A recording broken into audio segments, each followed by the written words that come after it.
ಈ ಬಗ್ಗೆ ಮಾತನಾಡೋಕೆ ನಟಿ ಸಂಜನಾ ಗಲ್ರಾನಿ ನಮ್ಮ ಜೊತೆಗೆ ದೂರವಾಣಿ ಸಂಪರ್ಕದಲ್ಲಿದ್ದಾರೆ. ಸಂಜನಾ ಅವರೇ ನಮಸ್ತೆ. ನಮಸ್ಕಾರ. ನಮಸ್ತೆ. ಈಗ ಸ್ಯಾಂಡಲ್ವುಡ್ ನಲ್ಲೂ ಕೂಡ ಸಮಿತಿ ರಚನೆ ಮಾಡಿ ಅಂತ ಹೇಳಿ ಸಿಎಂಗೆ ಮನವಿ ಪತ್ರ ಹೋಗಿದೆ. ಹೇಮಾ ಮಾದರಿಯಲ್ಲೇ ಕರ್ನಾಟಕದಲ್ಲೂ ಕೂಡ ಸ್ಯಾಂಡಲ್ವುಡ್ ನಲ್ಲೂ ಕೂಡ ಒಂದು ಸಮಿತಿ ರಚನೆ ಆಗಬೇಕು ಅಂತ ಹೇಳಿ ಆಗ್ರಹ ಪಡಿಸ್ತಿದ್ದಾರೆ. ಹೌದು, ಇದೊಂದು ತುಂಬಾನೇ ಒಳ್ಳೆ ಮೂಮೆಂಟ್. ಏನಂದ್ರೆ ಬೇರೆ ಇಂಡಸ್ಟ್ರಿಗಳಲ್ಲಿ ನಡೆದಿರೋ ತಪ್ಪಿಂದ ನಾವು ಕಲಿಬೇಕು. ನಮ್ಮ ಇಂಡಸ್ಟ್ರಿನಲ್ಲಿ ತಪ್ಪು ನಡಿಲಿಕ್ಕೆ ನಾವು ಕಾಯಬಾರ್ದು.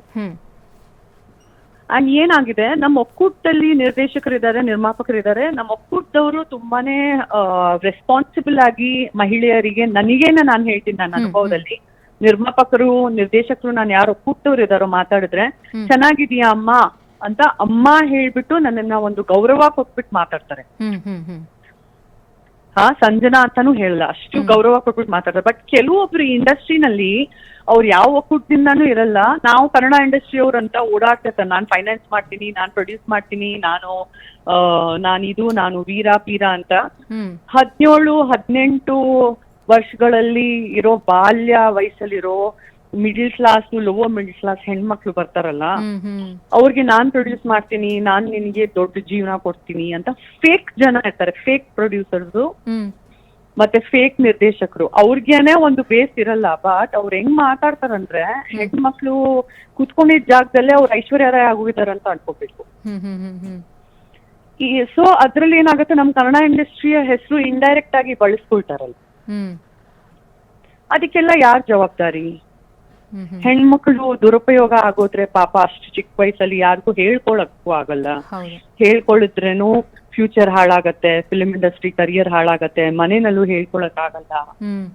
ಎಷ್ಟು ದೌರ್ಜನ್ಯ ಅದು, ಎಷ್ಟು ತಪ್ಪು. ಅದು ಚಿಕ್ಕ ವಯಸ್ಸು, ಅಷ್ಟು ಎಕ್ಸ್ಪೋಜರು ಇಲ್ಲ. ಅವ್ರ ಪಾಪ ಮನೇಲಿ ಏನೋ ದುಡ್ಡು ಸಂಪಾದನೆ ಮಾಡ್ಬಿಟ್ಟು ದುಡ್ಡು ಬೇರೆ ಕಳಿಸ್ಬೇಕು ಅಂತ ಜವಾಬ್ದಾರಿಗಳಿರತ್ತೆ. ಕೆಲವೊಬ್ರ ಹತ್ರ ಡಿಗ್ರಿ ಇರಲ್ಲ, ಎಜುಕೇಶನ್ ಇರಲ್ಲ, ಏನ್ ಮಾಡ್ಬೇಕು ಅಂತ ಒಂದ್ ಗೈಡೆನ್ಸ್ ಇರಲ್ಲ.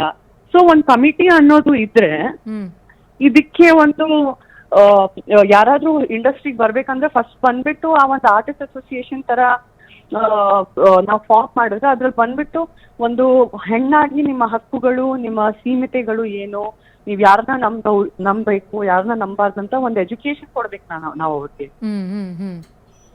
ಇಲ್ಲಾಂದ್ರೆ ಇದು ದಿನನಿತ್ಯ ನಡೀತಾನೆ ಇರುತ್ತೆ. ಅಂಡ್ ನೀವ್ ಒಂದ್ ಲೇಡೀಸ್ ಆಗಿ ನಾನು ಏನ್ ಹೇಳ್ತಾ ಇದ್ದೀನಿ ಅಂತ ನನ್ ಮಾತನ್ನ ನೀವು ಚೆನ್ನಾಗಿ ಅರ್ಥ ಮಾಡ್ಕೊಂಡಿದ್ದೀರಾ ಅಂತ ನನಗೆ ಅನಿಸ್ತಾ ಇದೆ. ಸೊ ಪಾಪ ಅಂತ ಅನ್ಸುತ್ತೆ ಅವ್ರಿಗೆಲ್ಲ ನೋಡಿದ್ರೆ. ಮೊದಲನೇದಾಗಿ ನಾನು ಹೊಸಬ್ರು ಹೆಣ್ಮಕ್ಳು ಇಂಡಸ್ಟ್ರಿಗೆ ಬಂದ್ರೆ ಫಸ್ಟ್ ನಿಮ್ ಡಿಗ್ರಿ ಮುಗಿಸ್ಕೊಂಡ್ ಬಂದ್ರು, ಏನೇ ಆಗೋಗ್ಲಿ, ನಿಮ್ ಹತ್ರ ದುಡ್ಡಿಲ್ಲ ಅಂದ್ರೂ ಒಂದು ಗವರ್ಮೆಂಟ್ ಕಾಲೇಜ್ ಹೋಗ್ಬಿಟ್ಟು ಒಂದು ಅದ್ಭುತವಾದ ಡಿಗ್ರಿ ತಗೊಂಡ್ ಬನ್ನಿ. ಬಿಕಾಸ್ ನೀವೊಂದು ಹಿಟ್ ಹೀರೋಯಿನ್ ಆದ್ರೆ ಭಗವಂತ ನಿಮ್ ಕೈ ಹಿಡಿದ್ರೆ ಗ್ರೇಟ್. ನೀವ್ ಫ್ಲಾಪ್ ಹೀರೋಯಿನ್ ಆದ್ರೆ ಏನ್ ಮಾಡ್ತೀರಾ? ಡಿಗ್ರಿನೂ ಇಲ್ಲ ಅಂದ್ರೆ ಏನ್ ಮಾಡ್ತೀರಾ? ಡೆಸ್ಪಿರೇಟ್ ಆಗ್ತೀರಾ, ಕೆಟ್ಟ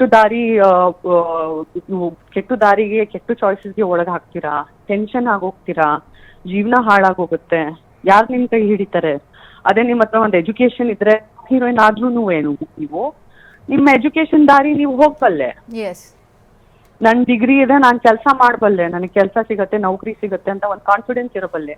ಅಂಡ್ ಡಿಗ್ರಿ ಮಾಡ್ತಾ ಮಾಡ್ತಾ ಒಂದು ಹೆಣ್ಣಿಗೆ ಒಂದು 23-24 ಇಯರ್ಸ್ ಆಗತ್ತೆ ಡಿಗ್ರಿ ಮಾಡ್ಕೊಂಡು ಹೊರಗ್ ಬರಕ್ಕೆ. ಒಂದು ಬಾಲ್ಯ ಏಜ್ ಅಲ್ಲಿ 17-18 ಇಯರ್ಸ್ ಅಲ್ಲಿ ಇಂಡಸ್ಟ್ರಿಗೆ ಬಂದ್ರೆ ಏನ್ ಮಾಡ್ಬೇಕು, ಏನ್ ಮಾಡದೇ ಇರ್ಬೇಕಂತ ಗೊತ್ತಾಗಕ್ಕೆ ಒಂದ್ 2-3 ವರ್ಷ ಹೊಂದೋಗತ್ತೆ. ಬಿಕಾಸ್ ಇದು ತುಂಬಾ ಚಿಕ್ಕ ವಯಸ್ಸು ಕೂಡ. ಹೌದು. ಎಸ್. ಸೊ ಈ ತರ ನಿಮಗೆ ಅನುಭವಗಳು, ನಾನು ತುಂಬಾ ಹೆಣ್ಮಕ್ಳಿಗೆ ಈ ತರ ಜೀವನ ಹಾಳಾಗಿ ನೋಡ್ಬಿಟ್ಟು ನೋಡ್ದೇ ಇರಂಗ್ ಇರ್ಬೇಕಾಗತ್ತೆ. ಬಿಕಾಸ್ ನಮಗೆ ಬೇರೆಯವರ ಒಂದು ಇನ್ಚಾರ್ಜ್ ತಗೊಳ್ಳಿಕ್ಕೆ ನಮಗೆ ಅವಶ್ಯಕತೆ ಇದೆಯಾ ಅಂತ ನಮ್ಗೆ ಅನ್ಸುತ್ತೆ. ನಮಗ್ ನಮ್ಮ ತಲೆನೋವುಗಳ ಜೀವನ. ಹಾಗಾಗಿ ಸರ್ಕಾರದ ವತಿಯಿಂದ ಒಂದು ಕಮಿಟಿ ಬೇಕು, ಒಂದು ಕಮಿಟಿ ಬೇಕು ಹೆಣ್ಮಕ್ಳ ರಕ್ಷಣೆಗೆ. ಒಂದು ಕಮಿಟಿ ಖಂಡಿತವಾಗ್ಲೂ ಬೇಕೇ ಬೇಕು. ಈ ಕಮಿಟಿ ರಚನೆ ಆದ್ಮೇಲಾದ್ರೂ ಇಂತಹ ಕೃತ್ಯಗಳು ನಿಲ್ಲುತ್ತೆ ಅನ್ನೋದು ನಮ್ಮೆಲ್ಲರ ಆಶಾಭಾವನೆ ಅಷ್ಟೇ. ಅಟ್ಲೀಸ್ಟ್ ಕಮ್ಮಿ ಆಗತ್ತೆ.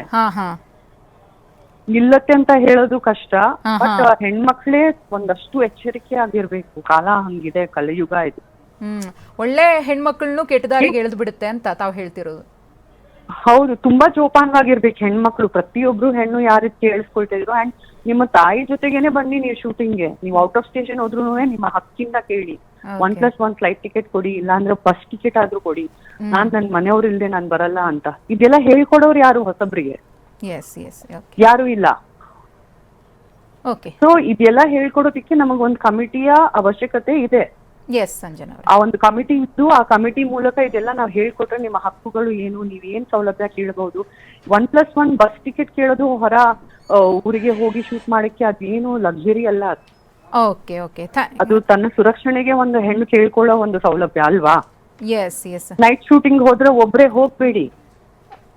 ಯಾವ ಇವಾಗ ನೋಡಿದ್ರೆ ಡಾಕ್ಟರ್ನೇ ಹಾಸ್ಪಿಟಲ್ ಅಲ್ಲಿ ರೇಪ್ ಮಾಡಿದಾಗ ನೈಟ್ ಅಲ್ಲಿ, ಅಂತದಲ್ಲಿ ನೀವು ಶೂಟಿಂಗ್ ಅಲ್ಲಿ ಒಬ್ರೇ ಹೋಗೋದು ಎಷ್ಟು ಸೇಫು. ಸೊ ಯಾವಾಗ್ಲೂ ಒಬ್ರನ್ನ ನಿಮ್ಮ ಜೊತೆಗೆ ಪರವಾಗಿರೋನ ಯಾವಾಗ್ಲೂ ನಿಮ್ ಜೊತೆಗೆ ಇಟ್ಕೊಳ್ಳಿ ಅಂತ ಇದೆಯಲ್ಲ. ಎಸ್, ಥ್ಯಾಂಕ್ ಯು ಸಂಜನಾ ಅವರೇ TV9 ಜೊತೆ ಮಾತನಾಡಿದ್ದಕ್ಕೆ. ಶ್ರುತಿ ನಂದೀಶ್ ಇದೀಗ ದೂರವಾಣಿ ಸಂಪರ್ಕದಲ್ಲಿದ್ದಾರೆ. ನಟಿ ಶ್ರುತಿ ನಂದೀಶ್ ಅವರೇ, ನಮಸ್ತೆ. ನಮಸ್ತೆ. ಎಸ್, ಸರ್ಕಾರಕ್ಕೆ ಮನವಿಯನ್ನ ಸಲ್ಲಿಸಿದ್ದೀರಿ, ಒಂದು ಸಮಿತಿ ರಚನೆ ಆಗ್ಬೇಕು ಹೆಣ್ಮಕ್ಳ ಸುರಕ್ಷತೆಯ ದೃಷ್ಟಿಯಿಂದ ಅಂತ. ಹೌದು, ಹೇಳಿ ಏನೆಲ್ಲ ವಿಚಾರಗಳಿದೆ ಅಂತ ಹೇಳಿ, ಏನೆಲ್ಲ ಉಲ್ಲೇಖ ಮಾಡಿದ್ದೀರಿ? ಅಂದ್ರೆ ನಾನ್ ಯಾವ ಆಂಗಲ್ ಅಲ್ಲಿ ಇದನ್ನ ಅಡ್ರೆಸ್ ಮಾಡ್ಬೇಕು ಅಂತ ನನ್ನ ಆಸೆ ಏನು ಅಂತ ಹೇಳಿದ್ರೆ, ಇವಾಗ ನಮ್ದು ಪಾಶ್ ಆಕ್ಟ್ ಪಾಸ್ ಆಗಿದೆ 2013 ಅಲ್ಲೇ ಈ ಆಕ್ಟ್ ಪಾಸ್ ಆಗಿದೆ ಅಲ್ವಾ, ಗವರ್ಮೆಂಟ್ ವತಿಯಿಂದ ಇಡೀ ಇಂಡಿಯಾದಲ್ಲಿ ಪಾಶ್ ಆಕ್ಟ್ ಪಾಸ್ ಆಗಿದೆ. ಬಟ್ ಅದು ನಮ್ಮ ಸಿನಿಮಾ ಇಂಡಸ್ಟ್ರಿಗೆ ಅಪ್ಲಿಕಬಲ್ ಇಲ್ಲ. ಬರೀ ಒಂದು ಆರ್ಗನೈಸೇಷನ್ ಅಂತ ಗುರುತಿಸ್ಕೊಂಡಿರೋ ಕಡೆ ಮಾತ್ರ ಈ ಇಂಟರ್ನಲ್ಸ್ ಕಂಪ್ಲೇಂಟ್ ಕಮಿಟಿ ಅಂತ ನಾವು ರಚಿಸ್ಕೋತೀವಿ. ನಾನು HR ಆಗಿ ಕೆಲಸ ಮಾಡಿದ್ದೀನಿ, ಆಕ್ಸೆಂಚರ್ ಅಲ್ಲಿ ಇವಾಗ ಕೆಲಸ ಮಾಡ್ತಾ ಇದ್ದೀನಿ. ಅದಲ್ಲದೆ ನಾನು ಮೂವೀಸ್ ಅಲ್ಲೂ ವರ್ಕ್ ಮಾಡಿದ್ದೀನಿ. ಸೊ ಈ ರೀತಿ ಒಂದು ಎಕ್ಸ್ಪೀರಿಯನ್ಸ್ ಇಂದ ನಾನು ಏನು ಅನ್ವಯಿಸ್ಬೋದು ಅಂತಂದ್ರೆ, ನನ್ ಕಾರ್ಪೊರೇಟ್ ಅಲ್ಲಿ ನನ್ಗೆ ಯಾವತ್ತೂ ಅನ್ಸೇಫ್ ಅಂತ ನನ್ಗೆ ಯಾವತ್ತೂ ಫೀಲೇ ಆಗಿಲ್ಲ. ಯಾಕಂದ್ರೆ ಈ ಗವರ್ನಿಂಗ್ ಅಥಾರಿಟೀಸ್ ಇರುತ್ತೆ, ಇಂಟರ್ನಲ್ಸ್ ಕಂಪ್ಲೇಂಟ್ ಕಮಿಟಿ ಇದೆ, ಮತ್ತೆ ಟ್ರೈನಿಂಗ್ಸ್ ನಡೆಯುತ್ತೆ. ಸೊ ಇದೆಷ್ಟು ಸ್ಟ್ರಕ್ಚರಲ್ ಆಗಿ ಒಂದು ಕೆಲಸ ಹೆಂಗ್ ನಡ್ಕೊಂಡು ಹೋಗುತ್ತೆ ಅಂದ್ರೆ, ನಮ್ಗೆ ಯಾವತ್ತು ಎಲ್ಲಿ ನಮ್ಗೆ ಏನಾದ್ರು ಲೇಟ್ ನೈಟ್ ಶಿಫ್ಟ್ ಇದ್ರೆ ಅಥವಾ ಏನಾದ್ರು ರಾತ್ರಿ ಹೊತ್ತು ಕೆಲಸ ಮಾಡ್ಬೇಕು ಅಂತ ಸಮಯ ಬಂದ್ರೆ ಅಲ್ಲಿ ನಮ್ಗೆ ಕ್ಯಾಬ್ ಕಳ್ಸ್ಕೊಡೋದಿರ್ಬೋದು, ಜೊತೆಗೊಬ್ರು ಮನೆಗೆ ಡ್ರಾಪ್ ಮಾಡೋವರೆಗೂ ವಿಜಿಲೆನ್ಸ್ ಇರ್ಬೋದು. ಆ ರೀತಿ ತುಂಬಾನೇ ಕಟ್ನಿಟ್ಟಾಗಿ ನಡ್ಕೊಂಡು ಹೋಗ್ತಾ ಇದೆ. ಸೊ ಆ ರೀತಿ ಒಂದು ಸ್ಟ್ರಕ್ಚರ್, ಆ ರೀತಿ ಒಂದು ಕಮಿಟಿ ಪ್ರೊಫೆಷನಲಿ ಮೂವಿ ಇಂಡಸ್ಟ್ರಿಗೂ ಬರಬೇಕು ಅನ್ನೋದು ನನ್ನ ಆಸಕ್ತಿ. ಎಸ್, ಶ್ರುತಿ ನಂದೀಶ್ ಅವರೇ, ಈಗ ಈ ರೀತಿ ಆಗಿದೆ, ಲೈಂಗಿಕ ಕಿರುಕುಳ ಆಗ್ತಾ ಇದೆ ಅಥವಾ ನಮ್ಮನ್ನ ಈ ರೀತಿಯಾಗಿ ಮಿಸ್ಯೂಸ್ ಮಾಡ್ಕೊಳ್ಳೋ ನಿಟ್ಟಿನಲ್ಲಿ ಒಂದಷ್ಟು ಮಂದಿ ಪ್ರಯತ್ನವನ್ನ ಪಟ್ರು ಅಂತ ಹೇಳಿ ಯಾರಾದ್ರೂ ಫಿಲ್ಮ್ ಇಂಡಸ್ಟ್ರಿಗೆ ಬಂದಂತಹ ಹೊಸಬ್ರು ಇರಬಹುದು, ಯಾರಾದ್ರೂ ತಂಬಳಿ ಹೇಳ್ಕೊಂಡಿದ್ದು ಉಂಟಾ ಇಂಥ ಸಮಸ್ಯೆ ಆಗಿದೆ ಅಂತ? ನಾನ್ ಇವಾಗಲ್ಲ, ಇದು ಒಂದು 7 ವರ್ಷದ ಮುಂಚೆ ಅಂತ ಹೇಳ್ಬೋದು.